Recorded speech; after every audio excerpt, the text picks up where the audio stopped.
avec Yes. C'est notre moment. Dites oui aux actualités dans votre journal TV.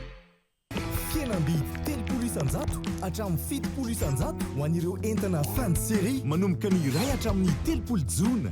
Batimax dia mirary fety sambatra ho antsika rehetra. Global Ciment no ambadika ireo nofinofy, ireo rindrina voatsangana ary ireo fotodrafitrasa sy ny lalana rehetra. Global Ciment, ho mafiorina no avy.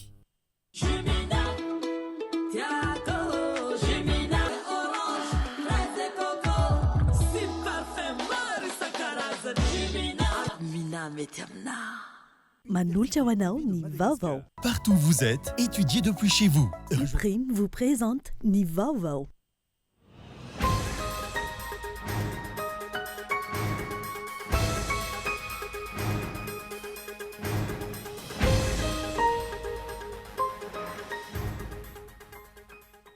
Tsy misy manakana andro-panao politika lasa nitsoaka ny velany hody eto an-tanindrazana fa tsy maintsy saziana.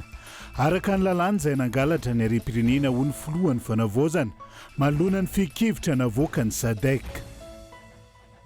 Tsy nivondro ny orinasa eto Madagasikara ireny no misolitena ny sehatra tsy miankina ho ny ministry ny fitsarana mikasika ny fampianton'ny groupement des entreprises de Madagascar andinika eo amin'ny fanjakana sy ny tsy miankina. Ahina ikatona andimy amin'ny fitopolo isanjato nireo orinasa misehatra amin'ny fanjonoana makamba vokatry ny fiakarantsara ny famokarana amin'ny fampandehanana ny sehatra amin'izao fotoana. Lohalarana ny aba sy ny hetra amin'ny famatsiana ireo samy mpanjono izay aneran'ireo mpisehatra ny fitondrana. Zazalahy manodidina ny 12 taona no maty tsy tsadrano voatifitra teo amin'ny lohany Totsivatry ny kamo Antsirabe Omaly nandritra ny fanafiana amin'ny tampiadiana raha naratra mafy ny renim-pianakaviana izay nandalovany bala ny tarehiny. Anivelany nampitomboana ny isam-pitandro ny filaminana tao Afrika Atsimo androany io manana amin'izay mety ho eritreritra ateraky ny hetsika manohitra ireo mpifindra-monina ho an-toerana.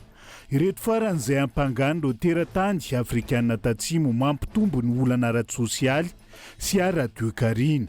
Ny antsipirian'ireo.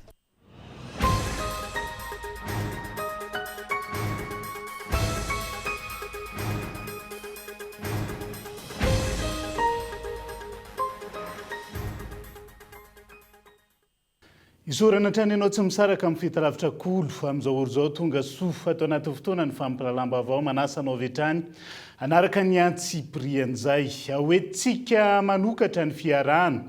Tsy misy manakana an'ireo mpanao politika lasa nitsoaka ny velany hody eto an-tanindrazana fa tsy maintsy saziana araka ny lalàna izay nangalatra ny harem-pirenena ho ny filohan'ny fanavaozana. SADC ankilan'izay mangataka ny tokony amin'ny tsoran'ireo gadra politika sy ny amelana hiverina eto an-tanindrazana. Ireo nitsoaka ny velany amin'izao fotoana izao raha ny fanambarana izay nivoaka nandritra ny fivoriana tsy ara-potoana Omaly. Takiana ihany koa ny anatanterahana ny fanavaozana ao anatiny mangarahara ny tetiandro mazava hitondrana an'izay fanavaozana eto amin'ny firenen'izay. Arina fitiavana. Entitra ny filoham-panjakana nanambara fa tsy manakana an'ireo mpanao politika nandositra ny ivelany hiverina eto Madagasikara ny fanjakana malagasy manoloana ny fangatahan'ny SADC ny tokony amelana azy ireo hoeto an-tanindrazana saingy tsy maintsy saziana araka ny lalàna izay nandika lalàna sy nandrobany harem-pirenena.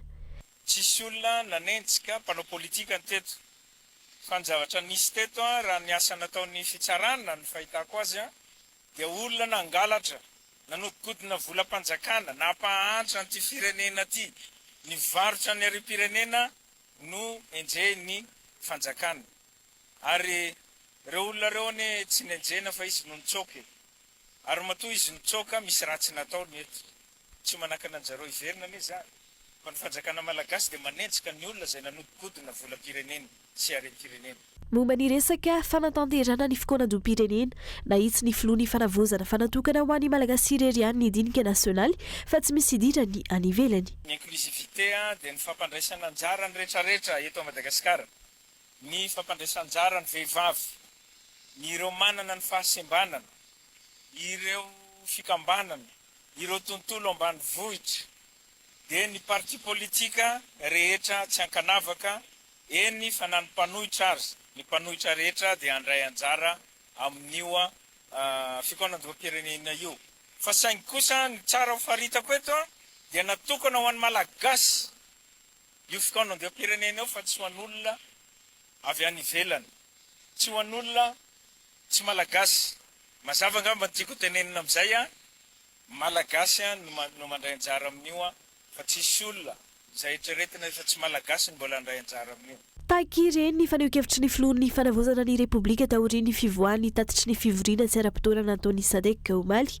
Ny SADC izay namoaka teboka miisa 5, isan'izany ny fiantsoana ny fitondrana fanavozana tarihin'ny filoha kolonely Randrianirina Mikael anatanteraka ny fanavozana ao anatin'ny Mangarahara iarahany rehetra mandray anjara ary voafaritra amin'ny tety andro mazava.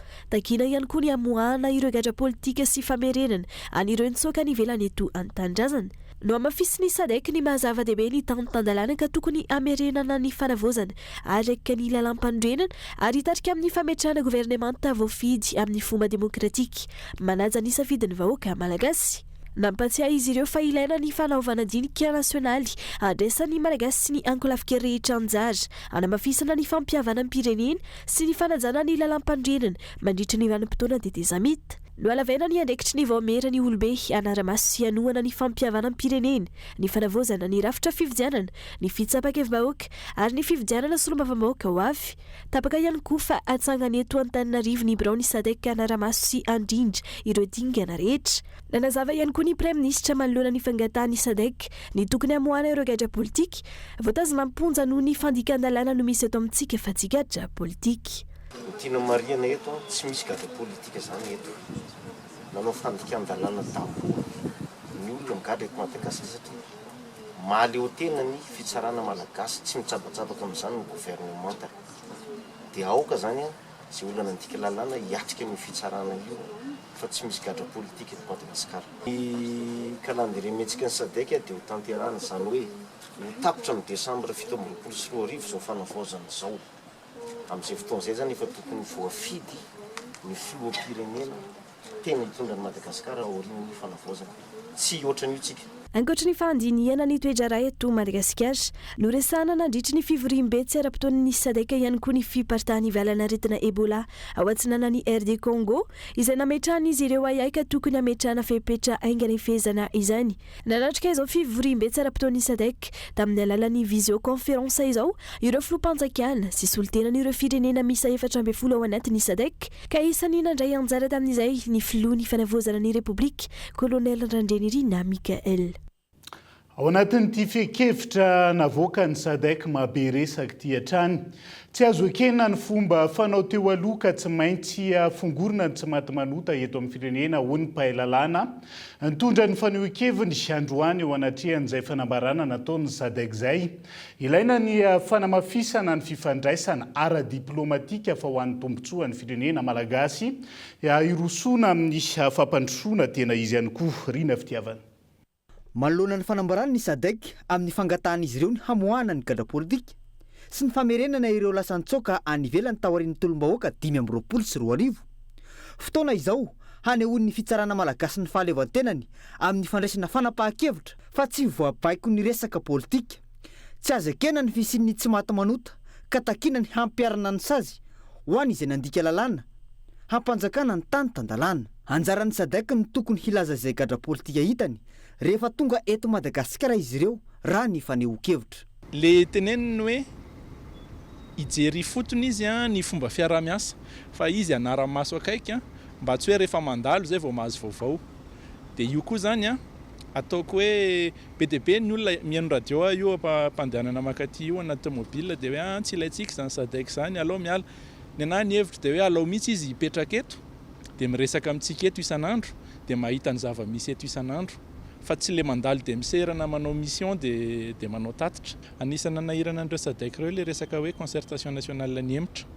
Nefa moa mino fa isy ny fotoana nazavana azy hoe raha tsy nisy an'iny fampidirana ny FFKM hitarika iny raha fijeriko manokana le ratsa mangaiky ny FFKM izay mipaika hatrany fotony naiza eto Madagasikara mihitsy no ilaina mba hampatomombana an'le fikanan-doha-pirenena. Dia mino fa mahavahiny an'zareo tsy fantany izay zavatra izay fa tsika malagasy mahafantatra hoe raha amin'izao fotoana izao tsika mbola nangana rafitra miapakatra any amin'ny fokotany hatrany fotony tsy tratra le tetiandro fa metehatra amin'ny rafitra misy ny FFKM nefany a mety ho tratra le tetiandro. Raha ny zavanitrangatra izay nisy tamin'ny tompona ndraiky mpanjakana teo aloha nandika lalàna nangala bato namono olona sy nanagadra olona tsy ara-dalàna fa afa-maina fotsiny izy ireo tsy nisy voasazy ao anatin'ny fanavaozana isika izao ka tsy tokony avela ho afabela izay rehetra nanao ny tsy nety sy namotika firenena no mariany fa manana ny fijeriny SADC fa ny tsy azo lavina tsy nisy nandroaka ireo mpanao politika nandeha nitsoaka any ivelany fa safidin'izy ireo no nandositra. Mitony fifanolanana eo amin'ny vondron'orinasa eto Madagasikara sy ny fanjakana taorian'ny fampianton'ny groupement des entreprises de Madagascar ny dialogue public privé nandinika eo amin'ny fanjakana sy ny tsy miankina nanamafy ny minisitry ny fitsarana androany fa tsy ho vondrona io reriany no misolo tena sihatra tsy miankina eto amintsika tsy misy ny ambony lalàna ary tsy tokony hafangaro amin'ny raharaha politika amin'ny fanadiadiana ara-pitsarana. Tsy ny ZEM na ny vondron'ny orinasa eto Madagasikara ihany no sehatra tsy miankina eto an-toerana hoy ny ministry ny fitsarana Vanir Soernay androany manoloana ny fifanolonana misy eo amin'ny ZEM sy ny fanjakana ka nampiaton'ny ZEM ny dialogue public privé eo amin'ny ZEM sy ny fanjakana vokatry ny Raraknapsa sy SMGD dia nilaza ny ministra fa misy olona hafa vonona hanatanteraka izany fiaraha manapa-kevitra izany ao anatin'ny sehatra tsy miankina rehefa tsy vonona hanao izany ny ZEM. Dia teteny izahay hoe fahavarao azy ange no omena anomezana anazy izay sehatra afana mandray anjara amin'ny fanapa-kevitra izay fa tsy sanatria akory hoe afaka filafily izy na andeha afaka anao chantage any amin'ny fitsarana hoe izay raha tsy ohatr'izao dia ohatr'izao tsara taditsika fa anisany auteur principal amin'ny affaire KNAPS io ny olona izay nitsoaka izay ao anatin'ny ZEM. Ka sao dia misy ihany zany fitsabahana ary fanaovana ataontsika hoe fanaovana pression amin'ny fitsarana hoe aleo izahay tsy enjehana na dia nanao eloka na mety mbola misy namanay koa nanao eloka dia izahay tsy handray anjara amin'ny fandraisana fanapa-kevitra amin'ny conseil d'administration izay ny ataoko hoe tsy ny ZEM marery ny secteur privé eto Madagasikara. Eo ambany lalàna ny olona rehetra hoy ny ministra misy olona mpikambana ao amin'ny ZEM nandeha nitsoaka any ivelany ao anatin'ny raharaha ity ka isan'ny mahatarazoka ny dossier raha tiana ny hifanometanana mila mampody ireny olona ireny haingana ny ZEM hoy ny fanazavana tsy manao sakana amin'ny fihodinan'ny sehatra tsy miankina ny fanjakana rehefa misy ny aiahiana na voaroroy amin'ny fandikan-dalàna dia hiaran'ny fanadiadiana ara-pitsarana fa tsy misy resaka politika andrasana araka izany izay ho valikavatra avy amin'ny ZEM sy izay ho fiaonan'ny fanjakana amin'ny sehatra tsy miankina manoloana izao toetra raha izao. Miatrika tomba ny Madagasikara nanomboka androany hitarafana ny fisorohana ny kolokolo sy ny famerenana amin'ny fanjakana ny harena azo tamin'ny tsy ara-dalàna anatin'ny Convention des Nations Unies contre la corruption na ny fifanarahany firenena mikambana momba ny ady amin'ny kolikoly. Amin'ny valan'ireo izay hamaritra ny toerana Madagasikara eo amin'ny ady amin'ny kolikoly maneran-tany sy ny fampiarana ny tany tandalàna ihany koa. Anatin'ny fanadiadiana amin'izao ny fomba fitantanana sy ny fametrahana ny fanjakana tandalàna ny fiarovana ny volam-panjakana sy ireo harena stratezika eto Madagasikara izay tafiditra ao anatin'ny fampiarana ny fifanarahana iraisam-pirenena amin'ny ady amin'ny kolikoly na ny CNUCC. Mandritra ny 3 andro no anatanterahana izany eto Madagasikara noho i Madagasikara ny safidy ny fomba fanombanana visite pays. Firenena roa no mpanombana ahitana ny Tanzania sy Djibouti miaraka amin'ireo firaisamonim-pirenena sy rafitra miady amin'ny kolikoly. Teboka roa lehibe no diniana amin'izany ny toko faharoa mahakasika ireo fepetra fisorohana ny kolikoly ary ny toko fahadimy mahakasika ny famerenana amin'ny fanjakana ny arena azo tamin'ny tsy ara-dalàna. Madagasikara ve conforme amin'ity article ity sa tsy conforme? Na izy conforme, na izy tsy conforme, na izy partiellement conforme. Ity fanombanana ity tsy hoe ahafahana miklaser Madagasikara firy amin'ny rang izy ohatran'ny IPC na hoe firy ny notiny tsisy an'izany. Fa ity fanombanana ity koa zany tsy hoe hiteraka sazy. Fanombanana kosa mazava-dehibe azy alalantsika hoe inona ny ezaka nataon'ny Madagasikara tao anatin'ny fampiarana io convention io. Ny recommandation kosa zany dia tsy maintsy prise en compte ahafahantsika manatsara ny ezaka efa nataontsika zay tsara tohizana fa zay lesoka kosa ho atsaraina ho arenina. miankina amin'ny vokatry ny tombona atao amin'ny Madagasikara no afantarana ireo lesoka mila renina sy teboka mila fanatsarana amin'ny ady amin'ny kolikoly. Ahafantarana ihany koa ireo dingana naomby vita tamin'ny ady amin'ny kolikoly. Andrasana araka izany ny valin'ny tombona ity hitarafana ireo vokatra anatin'ny ady amin'ny kolikoly sy ny fametrahana ny tany tandalana izay. Iverenantsika vetivety ny vaovaon'ny toe-karena fa Siapiarina Makamba ahina ikatona ndimby amin'ny fitopolo isan-jaton'ireo orinasa mpisehatra amin'ny fanjonoana Makamba eto Madagasikara. Vokatry ny fiakaran'ny sara ny famokarana amin'ny fampandianana ny sehatra amin'izao fotoana izao. Hatranga izay isy fiantraikany amin'ny toe-karena ny firenena ka hitakiny ny vondrony tompon-tsambo sy ny mpamokatra Makamba tohanany sendikany indostria eto Madagasikara ihany koa ny amerena ny fanalefahana aba sy etra amin'ny famatsiana sambo mpanjono io ankehitriny. Daniela Minorsolo mitaritra ny Antsipriana. No ny fasairanana rakitra teraka ny fanafoanana ny fanalefana ny aba sy etra amin'ny famatsiana ireo sambo mpanjono nanomboka ny taona 2022 izay tsy nisy fanitsina tamin'ny teti-bola-panjakana farany teo.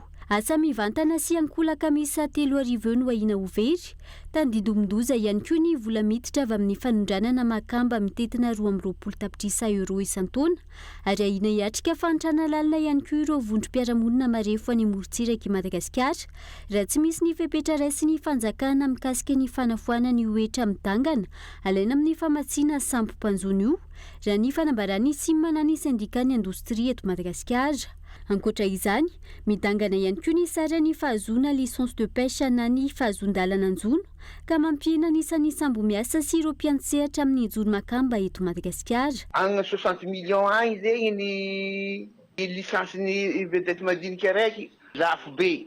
Fa ela ny an'izany fa 50 millions 60 millions araka le habezan'le force-n'le vedety andesin'le olo. Fa izy fo zegny sam'le fotoagna zegny moa izy fa vitsy nahavita natanteraka ka fa tsy dia misy izigny loatra dia aty aminay. Le olo zegny c'est presque miantehatra amin'ny le pêche traditionnelle regny le amin'ny lakana regny igny foana zegny vidina amidy fa samby le samy maventy aty moa fa niala aty ankabezany fa tsy manao mihitsy le samy maventy noho ny falafosany io na tsy fisian'le entana koa.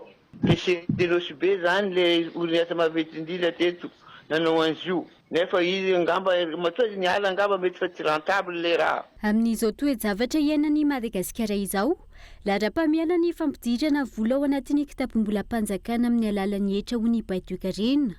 Na izany, hogoavana ny fiantraikany raha hikatona ny 570 isan-jaton'ireo orinasa misehatra amin'ny Makamba eto an-toerana. Ny Siapiarina Makamba izay mampiditra vola eo amin'ny 240 miliara ariary amin'ny etra sy aba alaina isan-taona ary 240 miliara ariary amin'ny sara-panjonoana anatin'ny kitapom-bola-panjakana. Ny vahaolana tsotra be mandeha miresaka raha ohatra ka hita zany hoe be loatra le prélèvement antitavin'ny fanjakana ho atao dia mandeha ny fikambanana zany ny fikambanana ny sehatry ny ataontsika hoe filière ny pêche zany mpamokatra ao anatin'io sehatra io zany mandeha mangataka audience dia mifampiresaka zany hijerevana amin'ny vahaolana fa ny fiantraikany aloha zany tena enjana be ny fiantraikany io satria miporovoarany amin'ny 22 millions d'euros na dollars isan-taona zany ho an'ny firenena ny filière Makamba ary mampiasa olona mihoatra ny 5,000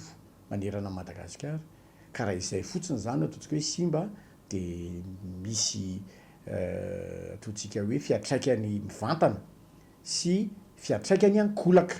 Fiantraikany amin'ny vantana zany dia tonga dia tsisy tsony ireo vola miditra ireo dia ny fiantraikany ankolaka zany dia ny vola satria rehefa mandray karamana ireo olona 5,000 miasa ao ireo dia mividy entany. Tsy mbola nanome fanazavana mikasika ity olan'ireo orinasa misehatra amin'ny fanjonoana Makamba ity hatreto ny teo anivon'ny ministerany jono sy ny toe-karena manga raha nantaniana tamin'ity androany ity. Andrasana hatreto ny vahaolana hoentin'ny fanjakana sy ny mety fiantraikany amin'ny toe-karen'ny firenena. Izay no olan'ny Siapiarina Makamba amin'izao fotoana izao fa iresaka sihatry ny arena kibony tany vetivety sika tsy ampintsony ny fitrandrahana sy ny fanondrana na akora fototra fa tokony hanana paikady nasionaly hivoatra ho amin'ny fanodinan'izany ho vokatra misy sanda ambony kokoa isika ho ny faneho-kevitry ny teknisianina momba ny arena kibony-tany mila hifantohana ny fepetra hiatrehan'ireo fanamby amin'izany toy ny olany herinaratra sy ny fodrafitrasa azona misarika fampiasam-bola makany amin'izay fanodinana ny akora fototra izay tsara soarivelo. Tsy ny fitrandrana reny kibony-tany no mampiodina ny toekarena fa ny fanodinana azy ho vokatra misy sanda ambony kokoa ho ny teknisiana momba ny arena kibony-tany. Manana arena ny kibony-tany stratejika maro i Madagasikara raha tsy ilaza fa tsy ny grafita izay tombanana ho mahatratratra amin'ny 800 amin'ny tahiry grafita maneran-tany. I Madagasikara ihany koa no isan'ireo mpamokatra ilmenite lehibe aty Afrika miaraka amin'ny famokarana 100 taonina isan-taona. Ankoatra izany ny volamena sy ireo metaly tsy fahita firy na terre rare izay tena ilain'ny indostria ny angovo madio sy ny teknôlôjia avolenta. Misy ireo fanamby izay tsy tokony ho saikany raha toa hifantohan'ny fitondram-panjakana raha tsy ilaza fa tsy ny olan'ny herinaratra. Afaka mametraka fanamby ireo mpitondra hoe izay tsy mamoaka matière première intsony ninina mihitsy akora raha tsy voavadika ho produit fini. Zavatra azo atao fanamby zany tsy alefalefa ohatran'izao fotsiny volamenatsika fa ahodina ho laingoa afaka aondrana naiza naiza amin'izao tontolo izao na dia any Dubai fotsiny aza ohatra. Le resaka transition énergétique tokony ataontsika mafy be mihitsy ilay izy mba hisy usine eto afaka mihodina amin'ny électricité eto Madagasikara fa tsisy délestage tsony. Ohatra zany grafite ny next source minerals no karakara azy ao fotadrevo tonga dia alefany any ivelany nefa hoe laza nahazo financement 150 millions de dollars anaovana usine ao Maurice ho lasa le grafite lasa anode cathode ny batterie dia zay vao alefa maninona raha teto amintsika no ahodina izy. Voafetra ny vola miditra eto an-toerana raha akora manta no aondrana raha ny fanazavana trany. Tsy eo amin'ny sanda-bola ihany fa mamorona asa, mampitombo ny hetra ary manamafy ny toe-karem-pirenena ny fanondranana vokatra voahodina. Tsy eo amin'ny sehatra ny arena kibony-tany ihany fa misy vokatra avy amina sehatra maro azo amboarina eto Madagasikara izay mety hiteraka tsena fanondranana mitentina $2 miliarda ny vokatra amin'izany araka ny fanadihadiana nataon'ny Conférence des Nations Unies sur le commerce et le développement tamin'ny 10 taona ity. Mila mafisina izay ny paikady nasionaly sy ny politika mampifandray ny fitrandrahana, ny fanodinana, ny fanondranana ary ny fampandrosoana ny indostria eto an-toerana. Efa nanamafy an'izay fanodinana ny akora fototra eto an-toeran'izay ny filohan'ny fanavaozana ny Repoblika ary efa nanamafy ny fahavononany tamin'izay ihany koa ny teo anivon'ny ministera ny arena kibony-tany raha tsy ilaza fa tsy ireo minéraux kritika izay andrasantsika ny vokatra moa zany ao anatin'izay. Fanampiatra ny paikady fiomanana iarovana amin'ny voka-dratsy ateraky ny loto an-dranomasina avy amin'ny fahaverezan'ny solika atao amin'ny fahadranomasina menabe ny teo anivon'ny ministera ny tontolo iainana. Ilaina ny fiomanana mialoha tsy anasarotra ny famerenana ny fahadiovana sy adina amin'ny fatiantoka maritra terak'izay raha ny fanazavana nentin'ireo mpisehatra. Tsara soarivelo. Mahatratratra ny amin'ny 700 tapitrisa taona isan-taona ny solika mandalo ao amin'ny laikan-drano i Mozambika. Hatramin'ny 5,000 koa ny isan'ny sambo mandalo amin'izany izay manasokajy ny faridranomasina ho toerana isan'ny famezivezen'ny sambo mpitatitra solika indrindra. Ambony arak'izany ambana amin'ny mety sy ny fandotona ny ranomasina avy amin'ny fahaverezan'ny solika. Sarotra ny fanarenana izany izay miteraka fatiantoka ara-ekônomika sy fasimbana ara-tontolo iainana. Tsy asa mora ny ady amin'ny fahaverezan'ny solika an-dranomasina fa tena asa mafy ary mitady vola dia vao mahavita miady amin'izany. Raha misy fahaverezan'ny solika ohatra fotsiny ataontsika eto amin'ity ranomasina Morondava ity dia tsy maintsy akatony ny fanjonona mandritra ny filaminana izay tranga izay. Akatona fivezivezena ety amin'ny ranomasina. Izany hoe misy perte économique goavana ao anatin'izay raha sanatsika misy izay tranga izay.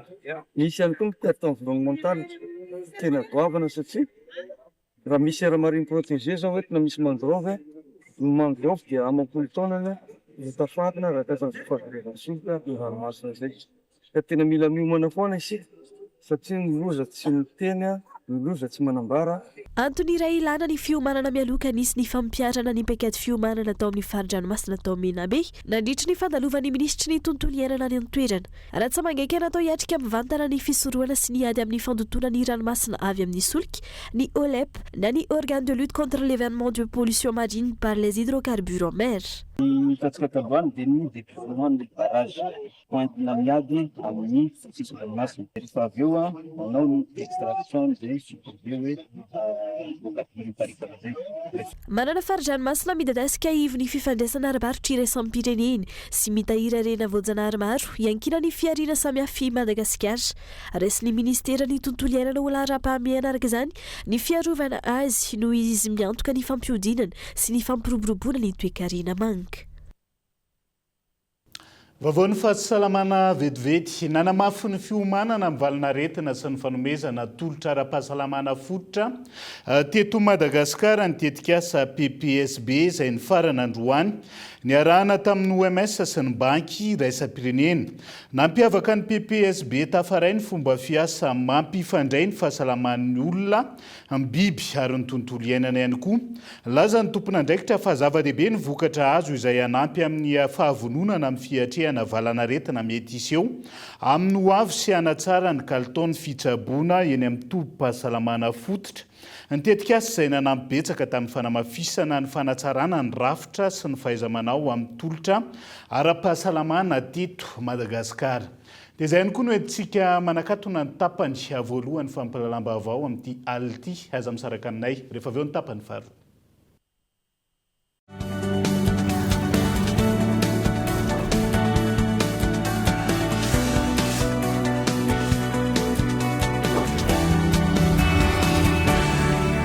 Vivez la Coupe du Monde avec une définition d'image incroyable avec la télé TCL. En plus, du 11 juin au 19 juillet, pour tout achat d'une télé TCL, uniquement dans tous les magasins Cosmos, participez à la tombola TCL World Cup avec 4 télé TCL à gagner. Uniquement dans tous les magasins Cosmos. Avec TCL, chaque moment du World Cup devient spectaculaire. Cosmos, votre partenaire de confiance. Tsy mangatsika akory le jus sy mba ndray ty mila vidy frigo vaovao ahoana natao fa mbola tsy ampy ny vola mikashiko amin'izao tsy olana izany pas de cash pas de souci nividiana entana an'io aloha ho tsikelikely hatramin'ny 3 volana miaraka amin'ny facilité de paiement mirindra ao amin'ny Cosmos ireny ihany ny vaniola ny ramatoa miaraka amin'ny facilité de paiement mirindra ary ianao ihany koa pas de cash pas de souci miaraka amin'ny facilité de paiement mirindra eny amin'ny magasin Cosmos manerana Madagasikara.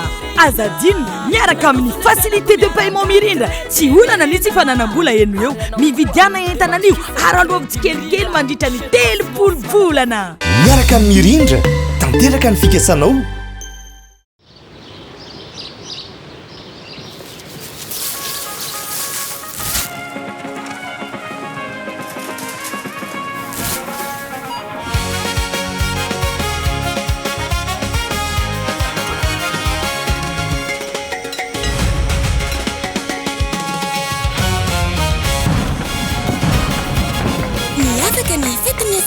Miaraka amin'ireo vokatra vita malagasy ao amin'ny tranombarotra U sady ahitanao fanomezana samihafa tolotra ary fihenam-bidy miavaka izay ilay hoe mifampitsinjo hoe miara-mifety ny malagasy rehetra. U ny safidy mora indrindra. Ndao ataontsika miavaka ny asaramanitra araroto ny fihenam-bidy amin'ity fety amin'ny smartphone na ZTE raitra be ZTE Blade A36 ZTE Blade A76 4G sy ZTE Blade A76 5G manomboka amin'ny 199 000 ariary monja sady mbola tororanay bonus méga 30 giga ENO ihany koa ianao hatramin'ny 30 jona ihany io a tonga avaingana any amin'ny Astor dia manova fety sambatra.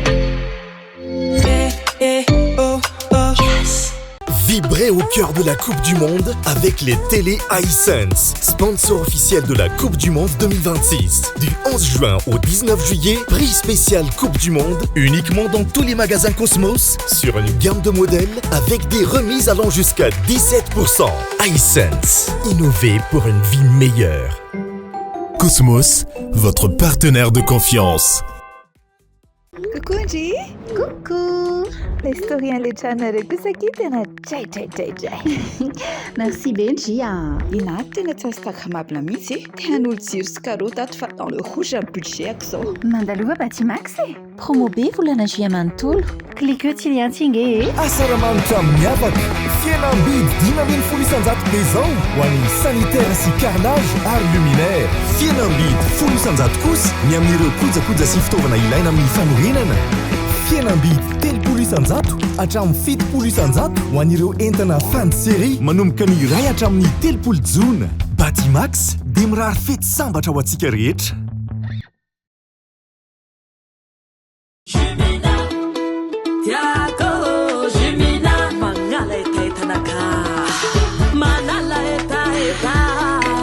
Itanao pivatraretraretra meilleure qualité mitondra vitamine C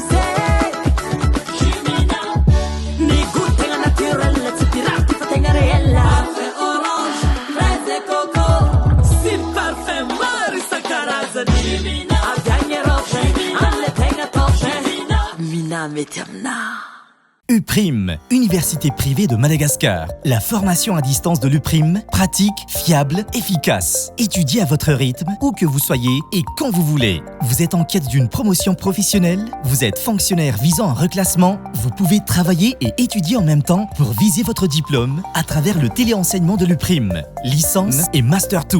Habilité par l'État jusqu'à la 5e année et reconnu par la fonction publique jusqu'à catégorie 8. Encadrement innovant via une plateforme numérique permettant un regroupement en ligne avec interaction, droit, communication, gestion et management, commerce et marketing. Alors, partout où vous êtes, étudiez depuis chez vous. Rejoignez la formation à distance de l'UPRIM. Inscrivez-vous à l'UPRIM la plus proche de chez vous.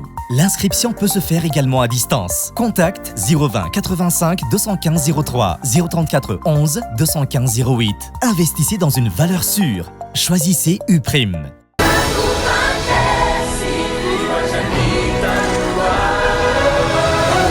Dao ifandray ampifaliana amin'ny asaramanitra tolotra miavaka morantsika iresahana ela be miaraka amin'ny tapakasina manao vidiana morantsika misy antso 80 minitra sy SMS 80 20 am'zato kosa raha tia meo ato amin'ny vidiny 300 sy 10 fotsiny araroto fa manankery amin'ny 30 jony sao ihany tsindriony dièse 322 étoile 26 dièse.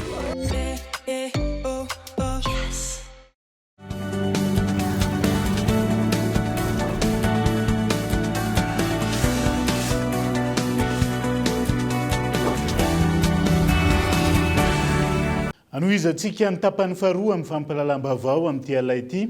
Zazalahy manodidina ny 9 taona no maty tsy tradrano voatifitra teo amin'ny lohany.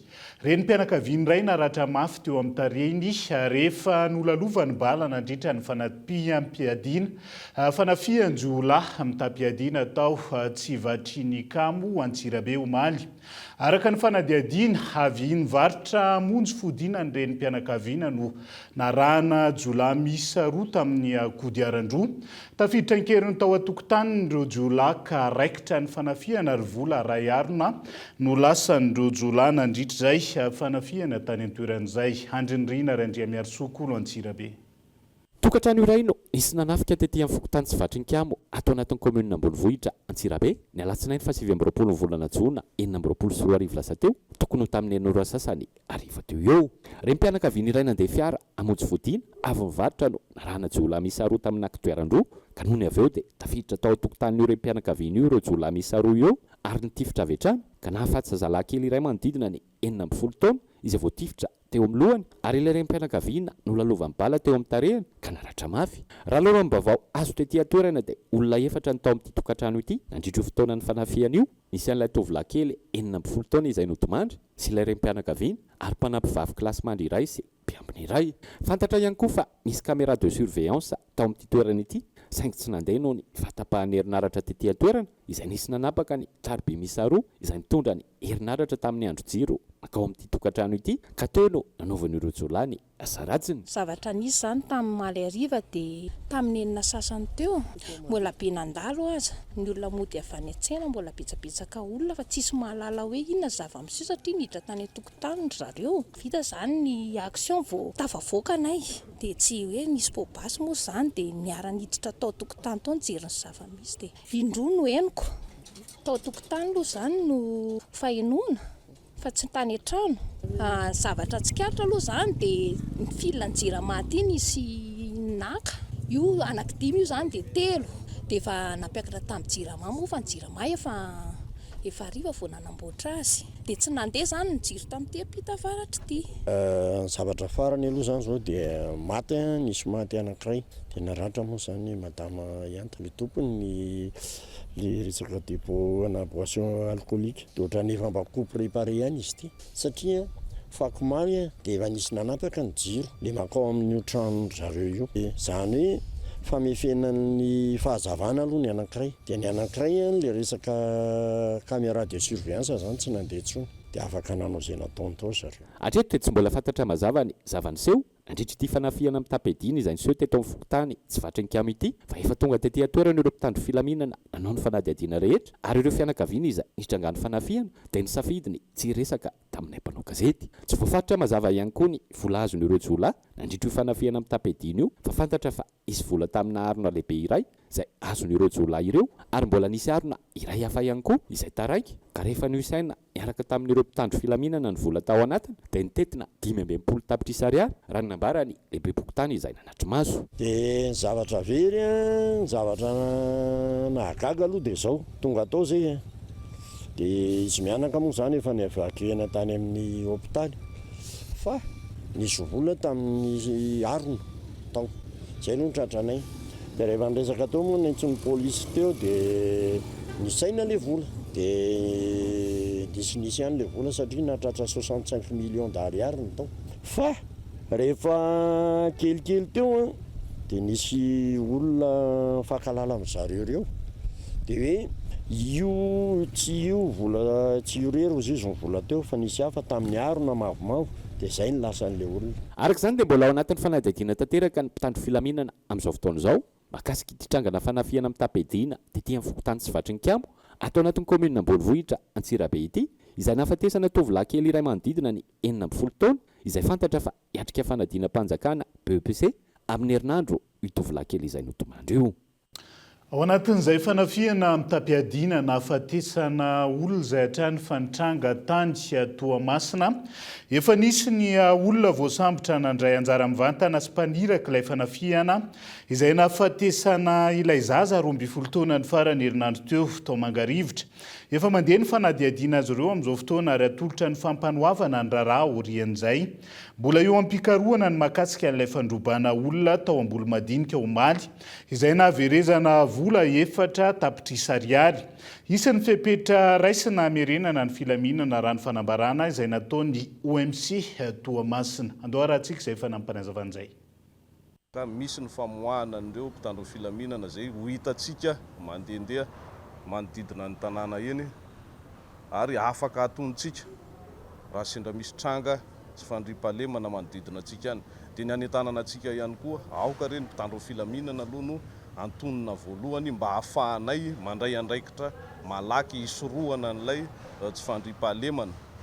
Ka dia eto izay dia manome toky sady ny vahoakan'ny Tamatavy fa handray andraikitra malaky ary aingana amin'ny resaka tsy fandriam-pahalemana. Mandeha ny fikarohana ary amin'ny tranga nahafatesana ny ankizivavy iny efa misy olona vitsivitsy voasambotra atao fanadihadiana ny roa efa tena tafilitra amin'iny raharaha iny minoa maromaro nareo araky ny averiko imbeny mambeny tsy maintsy hoentitra izay fampanohavana ary tsy handeha ferana zavatra ohatran'ireny ary izay foana ny averiko eto ny OMC ny fampanohavana itsika Toamasina tsy miaraka amin'olon-dratsy.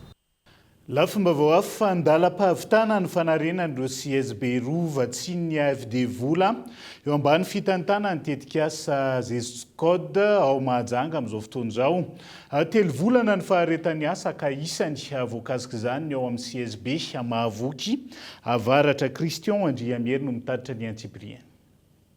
Mba hisiny fanatsarana sy fanalalahana ireo toerana fandraisana marary eo anivon'ny CSB ireny. Nitsidika ny fivoaran'ny asa fanitarana ireo CSB Namborovy sy ao tsara rano ambony ny lefitra faharoan'ny PDS ny Mahajanga voalohany miaraka amin'ireo tompon'andraikitry ny Zescode izay miantoka ny fahalavorarian'ny fanatanterahana ny asa avy amin'ny famatsim-bola ny AFD. Izahay ao amin'ny commune urbaine Mahajanga dia tena enikajeniboninahitra ary tena mipetraka tokoa ny fiaramiasa izay tena isaorana manokana ho an'ireo ekipany GESCOD izay miaramiasa foana amin'ny commune urbaine Mahajanga. Hita fa tena tery dia tena tery ny toerana iasana ary tsy mikely soroka ny GESCOD fa sady nanao ny fanamboarana, ny réhabilitation, ny extension amin'ny fanampiana azo ihany koa tamin'ny AFD na ny Agence Française de Développement. Ireto ny CSB fa efatra no raisin'ny tetikasa GESCOD an-tanana eto an-tampon-tanànan'ny Mahajanga taorian'ny fahavitan'ny tao an-tanam-Boasortima sy ny an-tany Masaja ka 3 volana ny faharetany asa izay mizotra araka ny tetiandro napetraka natanterahana izany. GESCOD zany tsy miasa irery fa misy ireo mpiara-miombona antokamina hatramin'ny taona polo mahery dia misy ny fiara-miasa nampifandraisana ny tanàna roa dia ny commune Ambonivohitra Mahajanga sy commune iray any Alsace, any France any Grand Est moa zany ny région antsoina hoe Mulhouse.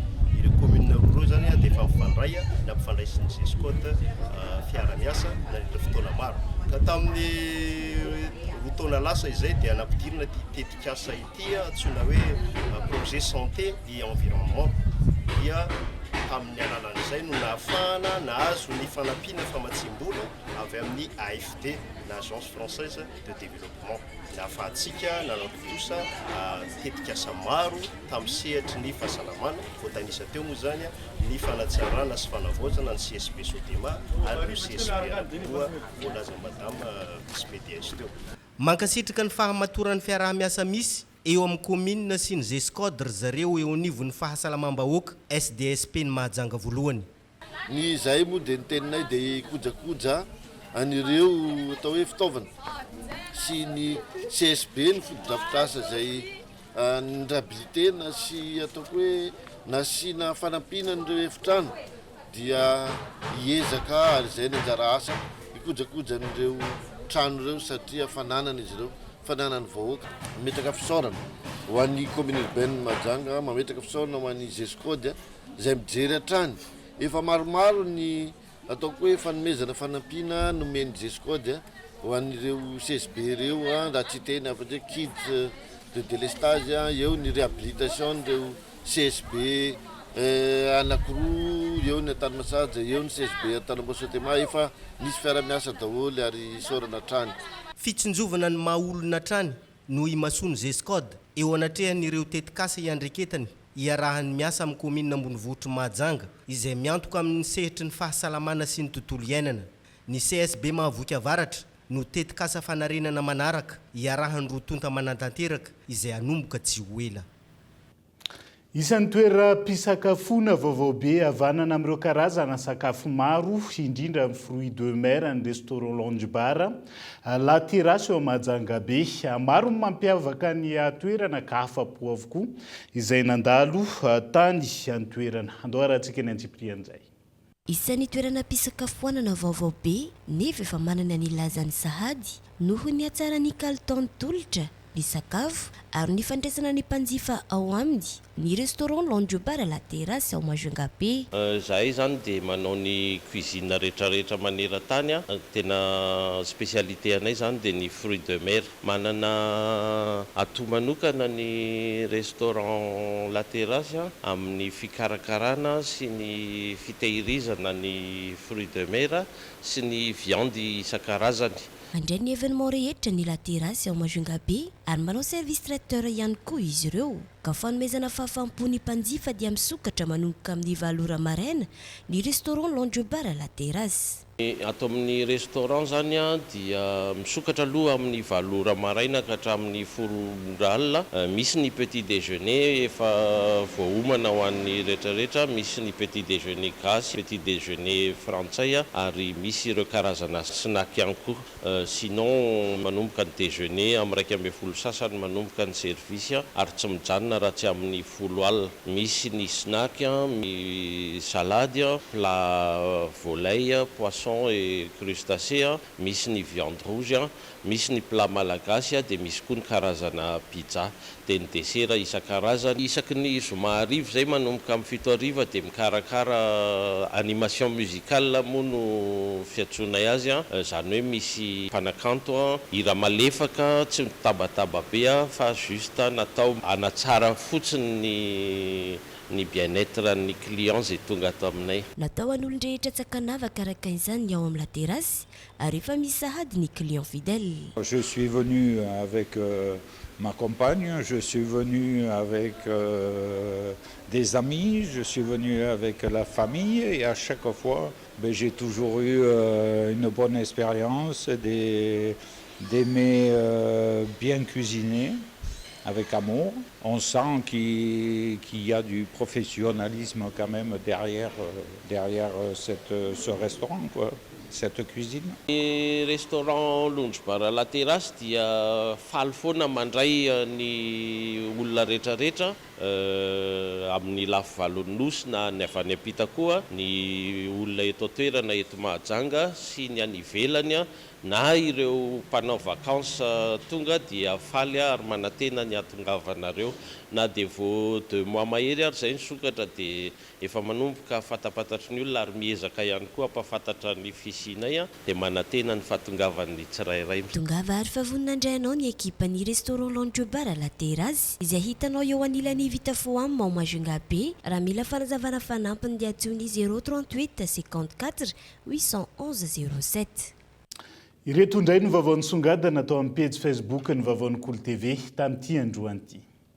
Ireto entina aminao ireto indray ireo vaovaon'ny songadina atao anatin'ny page Facebook ny vaovaon'ny Kolo tamin'ity andro anio ity. Lehilahy iray tratra nisandoka ho polisy pirenena no nosamboriny polisy ny ariva ny 27 ny volana Jona 2024 teny ambodiny Sotry. Nampiayay ireo mpitandro ny filaminana nanao sakandalana teny an-toerana izy satria nanosika moto tsy nisy fanalahidy. Nandritra ny fisavana, nilaza ho polisy ilay lehilahy ary nitafy fanamiana polisy pirenena. Rehefa no adiadiana nefa dia niaiky fa olona sivily ary nisandoka fotsiny. Nentina tao amin'ny komisariany boriboritany faha-efatra Isotry ny lehilahy anohizana ny fanadiadiana. Atoavy ny fivoriam-ben'ny comité des cyclones tropicaux eo ambany fiahin'ny ordre météorological organisation ny anarany rivo-doza ho andro firenena aty amin'ny faritra atsimo andrefa ny ranomasimbe indiana ho an'ny vampitona ny rivo-doza 2024 720. Ireo firenena mpikambana no manolotra ireo anarana mandritra ny fivoaran'ny CCT ary tsy maintsy anarana mbola tsy nampiasaina mihitsy raha ny fanazavana. Ipetaraka izany no anarany rivo-doza natolotra i Madagasikara amin'ny hotam-pahavaratra ho avy io raha ny lisitra nivoaka. Voalaza nefa fa efa niasa tany Australia ipeta ka nosoloana amin'ny pitsana tamin'ny ora farany. Notoloran'ny Prime Ministre Rajon Arsomamptina maripankasitrahina ireo mpanakanto rosiana avy amin'ny vondrona miaramila tany Sambo.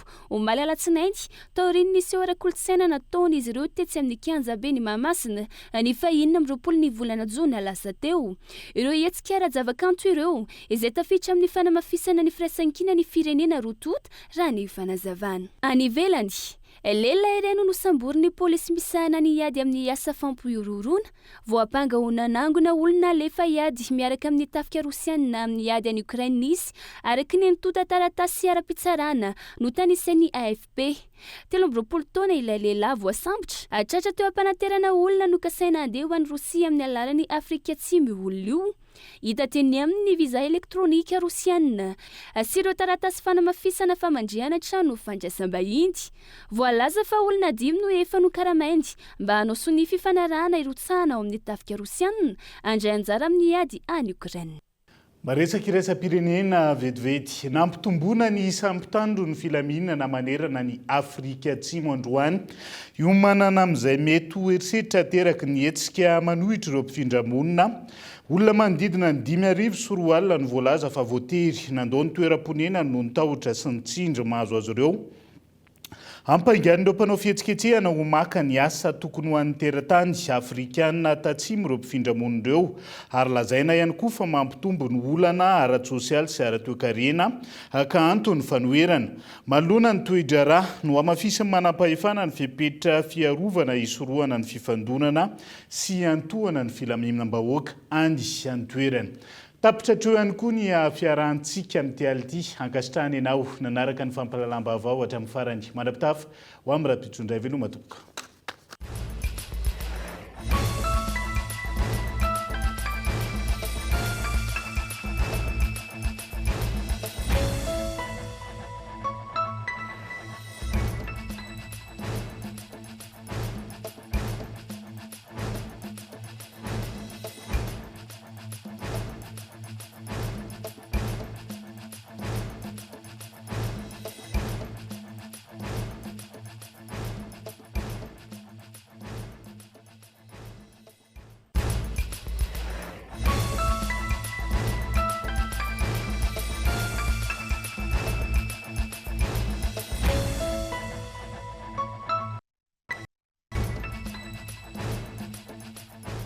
où vous êtes, étudiez depuis chez vous. Uprime vous a présenté ni vaovao.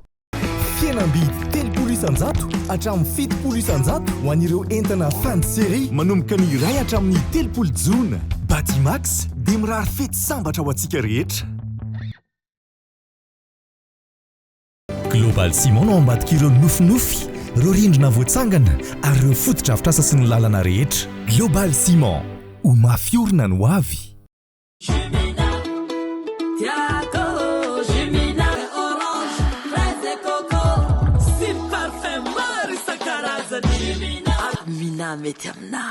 Nanolotra ho anao teo ny vaovao. Avec Yes, c'est notre moment. Dites oui aux actualités dans votre journal TV.